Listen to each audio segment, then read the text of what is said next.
మైదుకూరు నియోజకవర్గంలోని జీవి సత్రం వద్ద ఫారెస్ట్ అధికారులు నిర్వహించిన తనిఖీల సమయంలో పాత కేసులో ముద్దాయినటువంటి నాగేంద్ర అనే వ్యక్తి ఫారెస్ట్ సిబ్బంది దారిలో కాలు విరిగిన ఘటన చర్చనీయాంశంగా మారింది. మైదుకూరు నియోజకవర్గం జీవి సత్రం పరిసరాల్లో ఫారెస్ట్ అధికారులు సాధారణ తనిఖీలు నిర్వహిస్తున్న సమయంలో అనుమానాస్పదంగా ప్రయాణిస్తున్న కారును ఆపే ప్రయత్నం చేశారు. అయితే ఆ కారు ఆగకుండా వేగంగా వెళ్లిపోయింది. దీంతో ఫారెస్ట్ సిబ్బంది వెంబడించగా గోపిరెడ్డిపల్లె వద్ద కారు ఆగింది. కారు ఆగిన వెంటనే ఇద్దరు వ్యక్తులు అక్కడి పొలాల్లోకి పరుగులు తీశారు.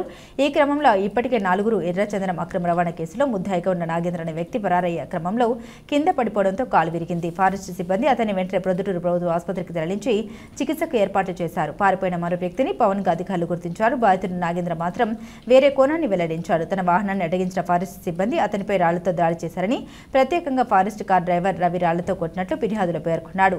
అలాగే మీడియా ప్రతినిధులు వీడియోలు తీయడాన్ని అధికారులు నిరాకరించారని, మీడియాకు సమాచారం ఇచ్చినా కఠిన చర్యలు తీసుకుంటామంటూ హెచ్చరించారని తెలిపాడు. మరోవైపు ఫారెస్ట్ అధికారులు తమ వైఖరిని సమర్థించుకుంటూ స్పందించారు. నాగేంద్రపై ఇప్పటికే పలు కేసులు ఉండడంతో అతన్ని ఆపాలని ప్రయత్నించామని, వాహనంలో ఎలాంటి అనుమానాస్పద వస్తువులు లభించలేదని తెలిపారు. అధికారులను గమనించిన నాగేంద్ర పొలాల్లోకి పారిపోవడంతో ప్రమాదవశాత్తు కింద పడిపోవడంతో కాలు విరిగిందని వివరణ ఇచ్చారు. ఈ మొత్తం ఘటనపై అధికారుల చర్యలపై ప్రజల్లో అనేక అనుమానాలు వ్యక్తమవుతున్నాయి. కేసును పూర్తి స్థాయిలో విచారించి న్యాయం జరుగుతుందా అనేది వేచి చూడాలి. మేడం వాళ్ళు మేము చూసుకోలే, మేము పోతాను పోతాంటే వచ్చేసి మేడం సార్ వాళ్ళు ఎండబడితే కొంచెం స్లో చేసినాం, మళ్ళీ కొంచెం ముందు పోయినాం. నిలబెడతానే మాట్లాడతానే వచ్చేసి ఒక అతను రవి అని పొట్టను వచ్చారు ఉన్నాడు. అతను వచ్చేసి సార్ ఇటు దొంగ సార్ అన్నాడు. అంటే నాకు మామూలుగా పాత కేసులు ఉన్నాయి అంటే దొంగ సార్ అన్నాడు. అంటే కొంచెం ముందుకు పరిగెత్తింది సార్. పరిగెత్తానే ఆయన అతను రాయితో కొడతానే కొంచెం బురదలో 2 అడుగులు బెచ్చాని కొట్టిండు.